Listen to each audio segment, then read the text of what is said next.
Monica. I hope you're all doing well. And I hope you're keeping me in prayer because I definitely am. My schedule is it's really hard for me to be able to do the daily uploads, but God put it in my heart to do it. And it touches me um, to be able to, well, I feel blessed. It really makes me feel good to be able to help other people get closer to the Lord. And that really drives me to do it regardless. But it would help if you did so, and I'd appreciate it. And also, um, let me get straight into it. I was taken to Chronicles, or 1 Chronicles 14, and the way I would describe this particular passage is say, if you were a student and you excelled tremendously when it came to your grades, and you always prayed beforehand, and you set that foundation of prayer, and your success was definitely based upon your prayer and your diligence of doing the work and everything, and God secured your position with um, doing well, whether it was competing and spelling bees competitions, you name it. You were the top of the line when it came to your education and whatever competitive things you did in reference to it. The success was there.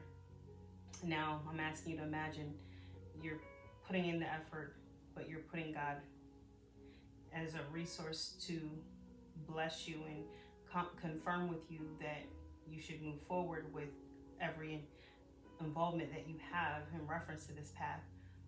Now, moving forward, a person can get complacent. You can definitely get comfortable, and you can put yourself in a position where you can definitely forget to implement your relationship with God, especially when you see such success. But David definitely didn't do that. He definitely put his increasing military power in God's hands. It was as if, despite his increasing military power, David consulted God before fighting the Philistines. And it definitely taught him to trust in God as a resource to avoid his pride and failure. And I hope that this particular area of word definitely gives you guys encouragement to do the same, to definitely go to God before you do anything and trust that He'll lead you in the right path.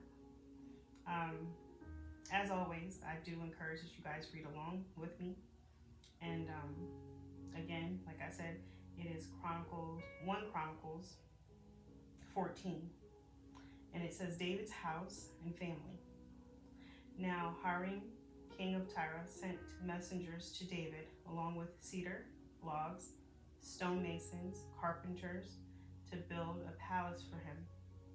And David knew that the Lord had established him as a king over Israel, and that his kingdom had been highly exalted for the sake of his people, Israel. In Jerusalem, David took more wives and became the father of more sons and daughters. These are the names of his children born to him there: Shammah, Shava, Nathan, Solomon, Eber, Elisha, Elpalet, Noga, Napha, Japhia, Elishama, Belida, and Eliphelet. When the Philistines heard that David had been anointed king over all Israel, they went up in full force to search for him.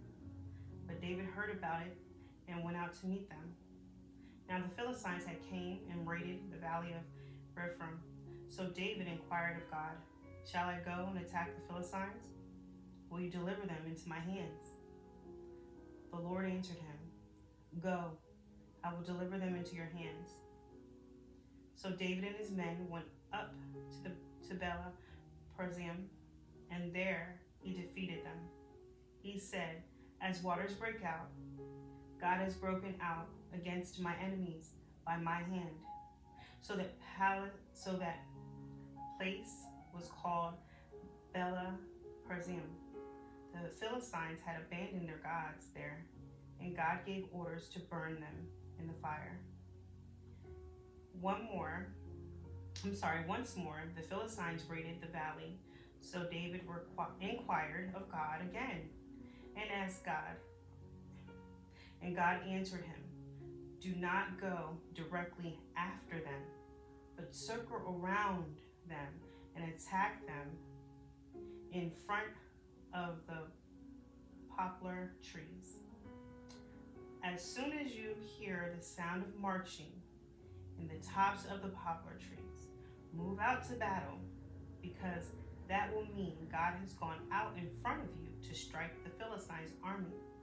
So David did as God commanded him, and they struck down the Philistines' army all the way from Gibeon to Gezer. So David's fame spread throughout every land, and the Lord made all the nations fear him. That is beautiful. What I'm seeing is that God, when you go to God step by step, he doesn't always give you a go ahead that you'll win. The fact that David knew to go to him before every battle allowed him to know that God had special instructions for that last battle that he had went to in this particular scripture. And also what stands out for me is he says that he won the battle for the Lord. He didn't say it as if he took ownership over winning. And that was very powerful. When we do anything and to give and to have success from it, and to give that kind of ownership over to God, it places it in a position of everlasting victory in my eyes. So that's so wise and so beautiful for David to stand that way as a man of God. So I hope that you all have been definitely blessed with these words and just encouraged, and know that when I upload the next one, before I do, you're all in my prayers, and God bless you.